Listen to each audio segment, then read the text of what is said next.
Been getting some stuff done on the 923 today. I don't have the factory tire mount, and it doesn't matter because this is a factory tire mount for the smaller tire, 1100s. But I found that by moving the stack over, I was able to get enough room to get her in there. And, well, I mean, what more do you need other than getting it in there? But I don't have any of the factory equipment to hold it in, and if I did, it wouldn't fit anyways. I still need to roll this bad boy out and lay a board in there so that it doesn't sit on top of these two metal rails. But to be honest, I'm not sure that could even begin to hurt that tire. So they have this slip-in bar. It kind of comes up and has a set of wings on either side and some sort of hard attachment points that hold it in place. And I've just been holding this tire in here with a ratchet strap, but you know, that ain't cool, especially not in the sun and everything else. So what I built was this little device here, and it's going to slip over and roll around, and then I will attach the hoist cable and to this ring, and then I can tighten up the hoist cable, and that will hold that tire in much better. This cable is heavy enough to lift the tire, I know, because I did it, even though I guess I wasn't supposed to, and should be heavy enough just simply to hold it in place.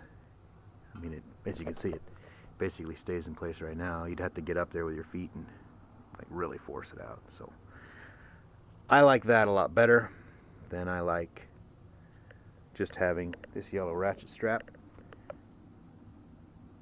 But I don't like it as well as I like, I don't know, chain. So anyways, this will get her going. The other thing I've been working on, we have problems with the tarp sagging, and as a result, he wants to collect water up in there on top. It's a mild inconvenience simply because when you push the bubbles up, I mean, I thought when I had these overhangs that I'd get the water to sheet past, but oh no, it sheets right back inside. But anyways, if you get frozen ice blobs up there and then some weight and some snow and everything else, you can go right through this tarp. So what I came up with was this, 4 sheets of this stuff, and it's 1/2 inch expanded metal, but it's been rolled flat to make it smooth. It's got the first coat of paint on it, and in this weather it might take 2 frickin' days for it to dry. But it's been rolled smooth, and then I'm going to put these, and I'm going to hold them out near the edges there, and then there'll be about a 3-inch gap in the center, but the whole upper portion on top of those crossbars will be that expanded metal. But even though, and that obviously keep the water out, heck, I mean, I could walk around on the roof of the truck once I get it all bolted in, which, I don't know, could be convenient sometime, if only for trimming trees. But I'm concerned that despite the fact that it's painted and smooth, it will eat through my tarp. So I'm contemplating, I've still got that worn out black top kit, and I need to get with, I don't know, Alaska Trucker or BC Trucker, and find out if I stack 2 layers of tarps, if I put 1 layer down, just cut it to fit the top, and it's just a cushion, and then I put the main tarp on the top, will that protect it, or will the 2 tarps work against each other and cause a hole? And I'll have to hit those guys up, somebody who's double tarped, and then they can tell me. I suspect it'll act as a cushion and greatly extend the life, but I want to get with the men who know beforehand. And then that first tarp will simply be sacrificial.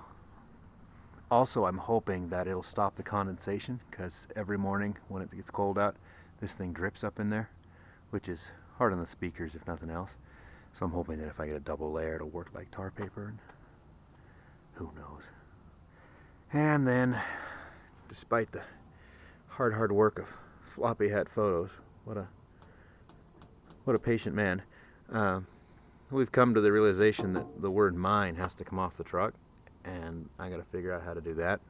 So just so it says historic tours, then we'll put our phone number in here. something like that.